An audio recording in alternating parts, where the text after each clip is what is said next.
There has been a lot of talk about the Pistons' use of Jaden Ivey, and for good reason. They have not used him in the best way. They definitely could be using him a lot more.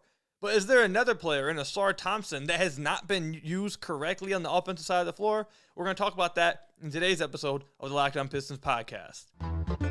You are Locked On Pistons, your daily Detroit Pistons podcast. Part of the Locked On Podcast Network, your team every day.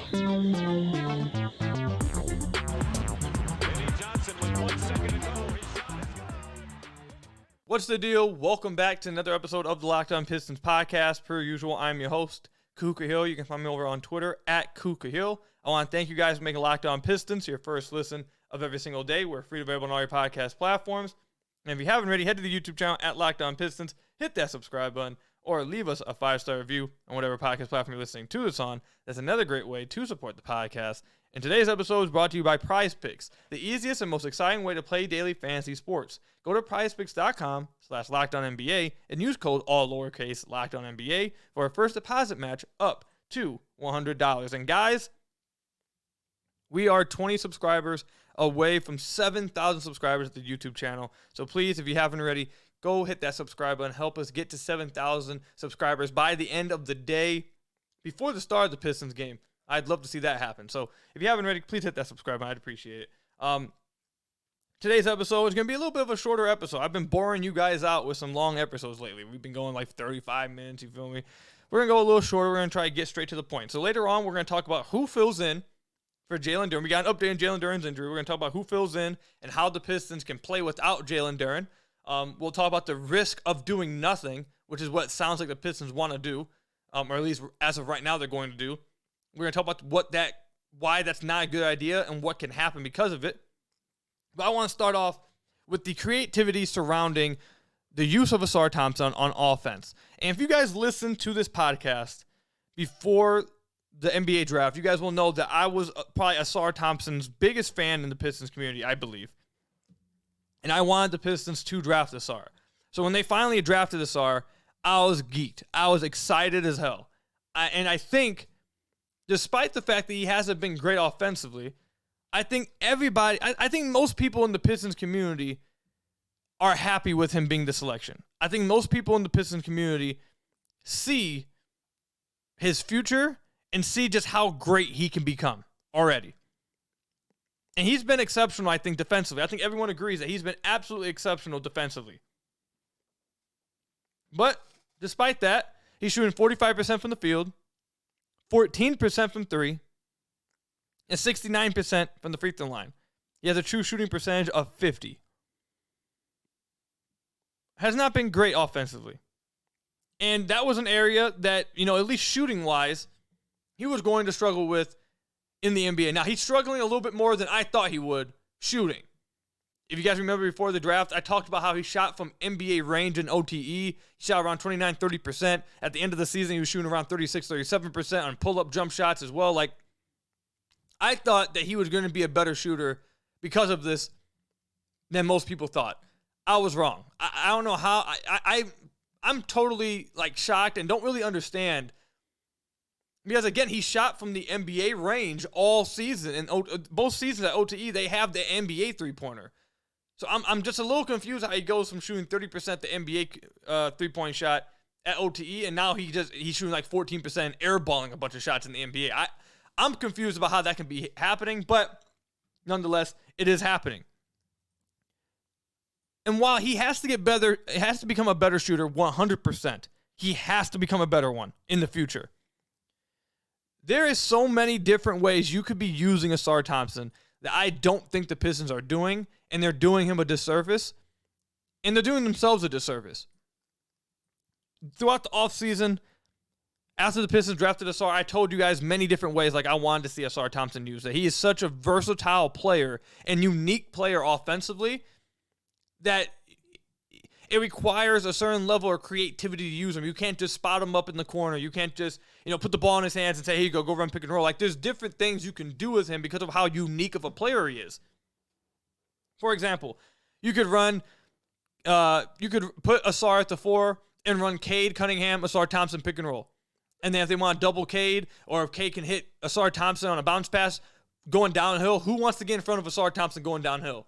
And then we see how good of a passer he is. He can make that read out of the short roll instantly, whether it's to a lob to Jalen Duren, whether he is kicking out to the weak side corner or making a move and finishing at the rim himself or dunking on somebody. That's something that I thought we for sure were going to see a lot of, some guard pick and roll with him. And not even just K, but Jaden Ivey, even Killian Hayes. Like, I for sure thought we were going to see some of that, and we haven't. Same thing with DHOs and him as a screener. Him coming off hitting a DHO and then flowing towards the rim. Like, we haven't seen that at all really either. We haven't seen him run pick and roll with a guard, with Cade or Jaden Ivey. We haven't seen that kind of thing. We haven't seen many designed like backdoor cuts for him to get lobs. A lot of the stuff with him, and there's multiple other things as well that you could go through, different ways to use Ausar Thompson. We talked about a lot, kind of the same thing with Hami. You can put him in the dunker spot and let him feast down there. You can put him in the weak side corner, and when you run pick and roll, have him backdoor cut his defender. We've seen him do it, I think, once or twice. But if a guy's going to sag off of him like he is, you run that pick and roll, and he's on the weak side. If he just backdoors him, you just throw it up in the air, Ausar's going to jump over and finish him. We've seen it happen twice. I don't know why it doesn't happen more often. But either way, there's so many different ways you can utilize Ausar, and they just haven't done it. And Synergy kind of backs this up. If you had to take a guess at what Ausar Thompson's most used play type within an offense, what do you think it is? I'll tell you guys, it's spot-up opportunities. He has 69 possessions as a spot-up player. And he's one of the worst in the NBA at 6th percentile. As you'd expect, he is not a spot-up basketball player. He is not a guy that you want just spotting up in the corner. He is not a guy you want spotting up on the wing. He's definitely not the guy, which if this continues to happen, I want you guys to watch for this in every single game. I've said it multiple times in the podcast. JJ Redick talks about it with the Phoenix Suns, how good they are with it. Other NBA teams are obviously really good at it, especially the great ones. But especially having him the guy that's one pass away in any type of action. If you're running pick and roll with Cade and Cade's flowing to the right off the pick and roll and Ausar Thompson's the first pass to the right, guess what his defender's doing? His defender's sitting right there in the gap and not letting Cade get downhill. And now you have to kick out to Ausar. And what's that forcing Ausar to do? Shoot. He has to shoot the ball. What else is he going to do? So keep him away from the first pass option. Have him in the weak side corner. Run him in some screen and rolls. Like, you have to utilize him in DHOs. Run pick and rolls with him and a guard. Like, do some different things with Ausar. He's not just a spot-up basketball player. And just utilizing him as a spot-up basketball player is going to lead to him continuing to be inefficient. And the Pistons are going to continue to be a really bad offensive team with him on the floor. When Ausar Thompson's on the floor, the Pistons' offensive rating is 102.3. When he's off the floor, they have an offensive rating of 112.7. 10.4 difference. They are minus 10 points with Ausar on the floor. His overall on-off net rating, second worst on the Pistons, minus 9.4. So, and the defense is a little better with him on the floor. When he's on the floor, it's 114.7. When he's off, it's 115.7. So that makes sense. The defense is better with him on the floor. But because of the turnovers that come with him on offense, with the air balls and the easy misses offensively, how their struggles are, a lot of teams just run in transition. That's how they're scoring against the Pistons. So I do think that Ausar requires, if you're going to play him a lot of minutes, which you should because he's part of the future. He's one of the cornerstone pieces of the future. If you're going to play him a lot of minutes, you have to be creative with the way you play him. And my thing is, I don't think we're going to see that because it looks like already, as we've seen, they're struggling to know how to run or play Jaden Ivey. So if they can't figure out how to play Jaden Ivey and get him his touches and utilize him, I'm going to assume that this usage of Ausar is probably going to be a problem all year. Because they're going to have to figure out how to utilize Ivey offensively first before they get to Ausar. And Ausar requires much more creativity than just Jaden Ivey. Jaden Ivey really is just give him the ball, like give him more touches. So I'm a little disappointed. I don't think it's going to work this year offensively for Ausar. And I do think a lot of it is on him as well as a player. Obviously, he has to become a better shooter. He can't be this bad of a shooter. But also, you knew he wasn't a very good shooter when you drafted him, and you knew his versatility offensively and all the different ways you can utilize him. That's why you drafted him. And we haven't seen any of it. So I'm hoping that we see it at some point. And to transition into the second segment, who fills in for Jalen Duren, I think with Duren out presents an opportunity to use Ausar in some of the ways I was talking about, some of the ways to get creative with him. We'll talk about what I mean when we come back. So stay tuned for all of that.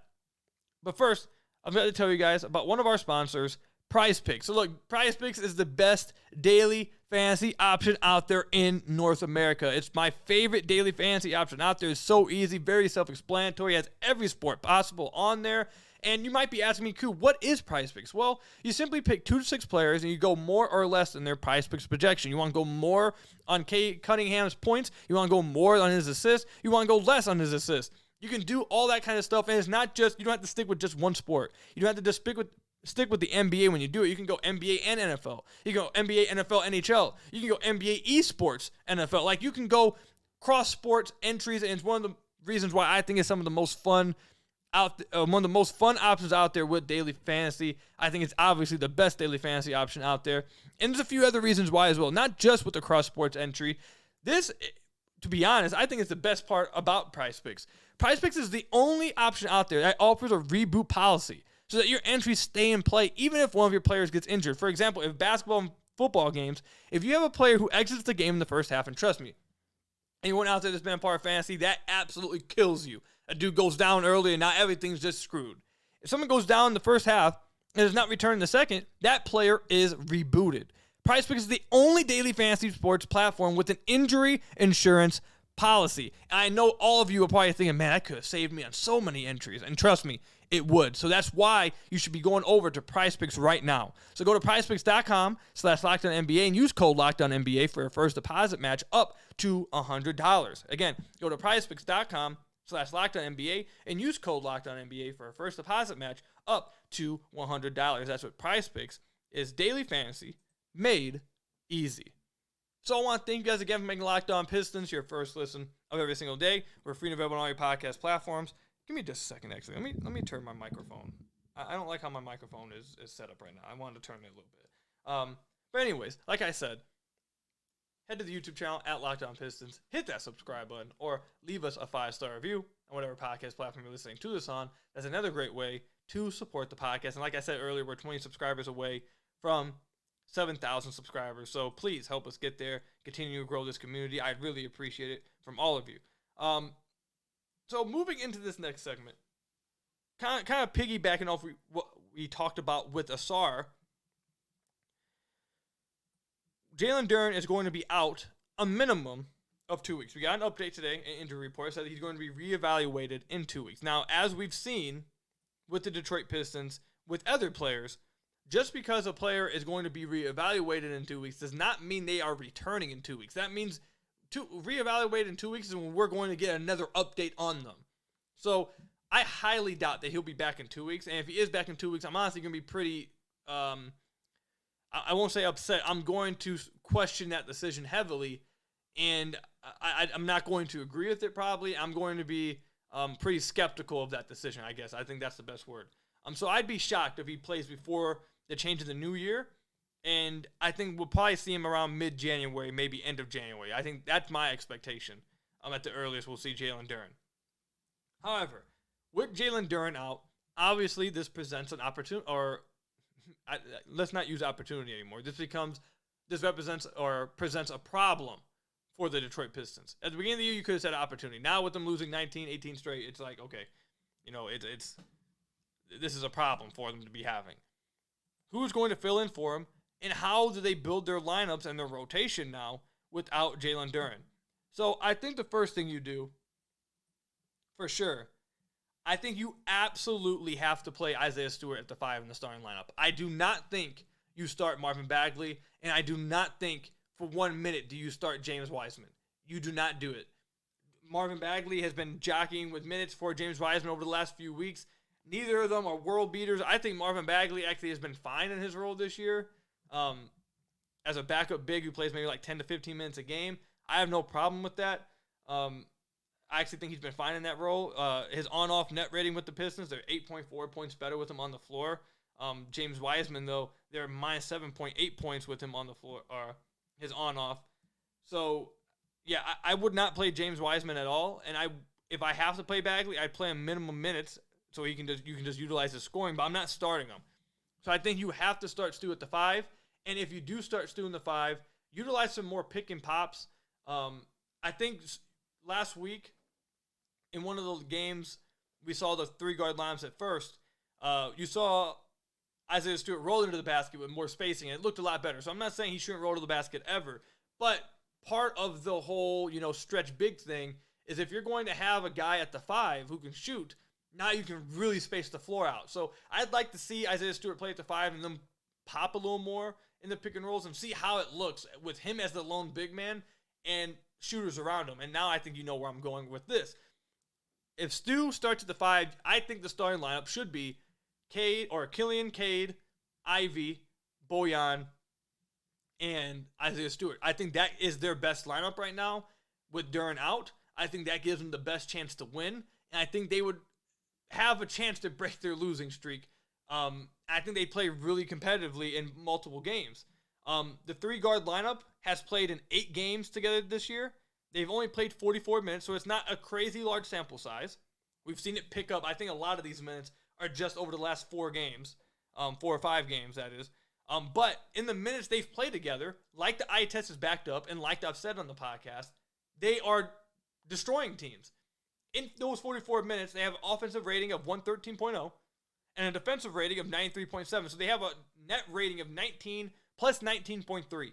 They are playing extremely well together. Those 3 guys unlock each other in ways that I don't think any other combination will for each other. Now, and remember, we saw this 3-guard lineup play really well together a few nights ago, and Jaden Ivey only had 7 shots. So I think there's even more potential with that lineup with those 3 guards. But it's clear that having Cade at the small forward position, playing him off ball a little bit more. I had someone actually tell me that, when he plays with those 3 guards, he's kind of playing like the Jason Tatum role, where it's not that he's not having the ball in his hands anymore. He's just getting the ball in his hands in different spots, in different positions to attack. And Cade has been playing really, really well off of that. We talked about his last 5 games before this past game where he struggled, playing extremely well. So I think they 100% should be starting the 3-guard lineup, not just for Cade. Obviously, Cade played really, really well with it, but I think they played really well with it too. Killian's played really well. Over the last 15 games, I believe he's shooting 45% from the field, 10.2 points, or 10.7 points, I think it was, with like 4.5 assists, shooting 36% from deep, playing really well. Jaden Ivey, we know he's played extremely well in his limited minutes. He just needs to play more. He needs to touch the ball more. And over those 5 games when Cade was playing off ball, 44% from the floor, 44% from deep, 25 points a game, 7.5 assists, 1.5 steals, and 3.3 turnovers. 97% from the free throw line. So the way he was attacking defenses, the spots he was in, was working at an incredibly high rate. He was getting a lot more catch and shoot threes up than we had ever seen from him. And his catch and shoot numbers look really good this year. He's up to 34.4% on threes this year. Over that stretch, he was at 44% because a lot of the shot diet was, again, catch and shoot and not as much pull-up shooting. I think that lineup 100% should be the one they start. Specifically the 3 guards because of how well they play together. And then after that, I just stagger them to where you don't have to play any of the guards off the bench. I take, like I said in the last episode or 2 episodes ago, I take Ivy out first. So then he can come back into start in the second, and he can have the whole floor to himself. Because the Pistons need to get him more shots. They need to get him more touches. They need to get him a higher usage. So I'd get Ivy out first, bring him back in the start of the second, let him run the entire show, and let him just be the lone guy out there, and let him do his thing. But yeah, I think that's the best way to fill in for Jalen Duren. And now we'll go back to the first segment with Ausar. I think this presents an opportunity as well for Ausar Thompson, for him to play a lot more as the power forward in lineups. Maybe they want to go Ausar and Stu at the 4, and then you spot up a Stu and you run pick and roll with Ausar. I think then you can maybe see that now with Duren out. I think you could maybe see it because hopefully they don't try to play all 3 of the big men. I hope they just try to play Stu and maybe one other one. So I think this presents an opportunity for Ausar to soak up some more minutes at the 4 with Stu now no longer being there at the 4, I'd assume. And I'm really interested to see if that does happen. Do they start to use Ausar in some DHOs? Do they start to use Ausar in some pick and rolls with Cade, Ivy, and Killian? Do they start to use Ausar in some pick and rolls himself with another guard? Do they start to use some, really interesting things with Ausar Thompson instead of just spotting him up, playing next to Isaiah Stewart and Jalen Duren, that's already providing no spacing. So I think that opportunity potentially opens up for Ausar. But with Duren out, I definitely think they should be going and starting Stu, putting him at the 5, popping a lot more with him, trying to play a little bit more 5 out, and a lot of cutting, backdoor law movement with a lot of space. I think that should be the move. And I think they should start the 3-guard lineup with Bojan. I think we've seen, especially in the first game Bojan came back, how good the spacing was with that lineup, how well they shared the basketball, the quality of shots they were getting. I mean, since Bojan come back, anytime we see those 3 guards with Bojan, it just looks really good. And again, the numbers back it up. So I think we should continue to see that. And I think we will. I really do. I think we will. I think we'll start to see less minutes of Marcus Sasser, less minutes of Alec Burks, less minutes of Isaiah Livers, who has not been good since he's come back in the Pistons. They're minus 21. His on-off net rating is minus 21.7. Not good at all. He has not been good since he's come back from injury, and they've been really bad with him on the floor. So I think you're going to see less minutes of all 3 of those guys, and you start to see a lot more minutes. Their guards start to weigh a lot of those minutes and let Cade eat up those small forward minutes. So we'll see what happens, man. But that's my That's my suggestion for what I would do while Jalen Duren is out. And I think maybe that could unlock some things you can do with Jalen Duren when he comes back. Maybe you get a little bit more creative. You're like, oh, this worked. Now we can do it with Jalen Duren. Maybe when Jalen Duren comes back, you realize you don't need a 10-man, 11-man rotation. You stay with the 9-man rotation, 8-man rotation. Who knows? So let me know in the comment section down below what you guys think the Pistons should do with the starting lineup and their rotation while Duren is out. Again, let me know in the comment section down below or over on Twitter at @KukaHill. When we come back, the risk of doing nothing. How can that hurt the Pistons even more than they're hurting right now? We'll talk about that when we come back. But first, I've got to tell you guys about one of our sponsors, Jase Medical. I know we come to sports to escape from some of the crazy realities of real life, but can we just talk for a minute about preparing for what is real life? According to the FDA, pharmacies are running out of antibiotics like amoxicillin right in the middle of the worst flu season in over a decade, and this is extremely scary. I can't imagine a more helpless feeling than if my wife or one of my brothers or my mom or even myself got sick while a supply chain issue kept them from the life-saving medication that they needed. Thankfully, we'll be okay because of Jase Medical. The Jase case is a pack of 5 different antibiotics to treat a long list of bacterial illnesses, including UTIs, respiratory infections, sinuses, skin infections, among others. This stuff could happen to literally any one of us. So visit jasemedical.com and complete your physical encounter. It will be reviewed by a board-certified physician, and your medications will be dispensed by a licensed pharmacy at a fraction of the regular cost. It's never been more important to be prepared for anything than today. So go to jasemedical.com and use code LOCKEDON to get $20 off your order. Again, go to jasemedical.com and use offer code LOCKEDON, that's LOCKEDON, to get $20 off your order with Jase Medical. So I want to thank you guys again for making Locked On Pistons your first listen of every single day. We're free and available on all your podcast platforms. If you haven't already, head to the YouTube channel at Locked On Pistons. Hit that subscribe button or leave us a 5-star review on whatever podcast platform you're listening to this on. That's another great way to support the podcast. The risk of doing nothing. This is not going to be a long segment here. I'm just going to get this one, get straight to the point, and we're going to get up out of here. According to reports, the Pistons have no interest in trading Bojan Bogdanovic. I honestly don't think they should at this point.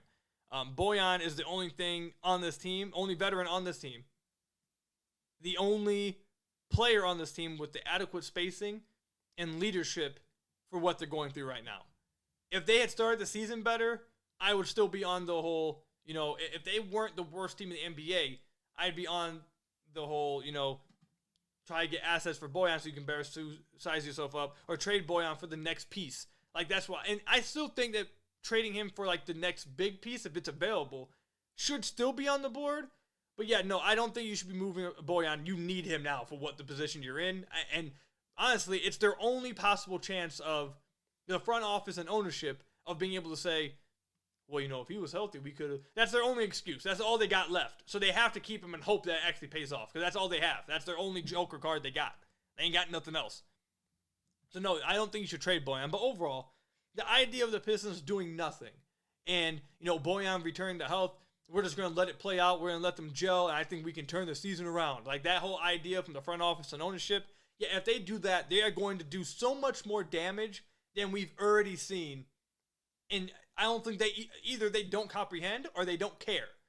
If this team continues to lose every single night how they're losing, if you continue to see the morale on these guys' faces in their play drop with each loss, knowing that they just can't get the win, they feel like they can't do it. They start questioning themselves. They start questioning the system. They start to question the front office. They start to question the coaching staff. They start to question their teammates. That's what happens if you do nothing and continue to allow them to go through what they've went through over the last 19 games. Because I'm telling you, you see the look on these guys' faces. You listen to what they're saying now, the last few games specifically. After the game, they are questioning themselves. They're questioning the front office. They're questioning the coaching staff. They don't believe in anything right now. It's a mess. I heard over the last week or two a quote from someone familiar with what's going on. Told me, quote, "It's a mess." So, look, you cannot continue to do nothing. It's doing more harm than anything. And along with what I mentioned just now, also you're allowing guys to build up bad habits and to develop a losing culture. I think you're already starting to see that play out a little bit, and they need to nip it in the bud now. For example, Cade's turnovers. Cade had always been a high turnover guy, but I never viewed him as like an insane turnover guy or just like some just very maddening turnovers and some just very careless turnovers. At least it didn't pop off the screen to me like that. This season, so many of his turnovers are just maddening and just, again, careless and just like, turnovers a guy of Cade's IQ should not be making. And he's repeatedly doing it. He's developing this bad habit. And you can go throughout the roster. All kinds of guys now are developing a losing habit. They're developing a losing culture, a losing personality, losing play style.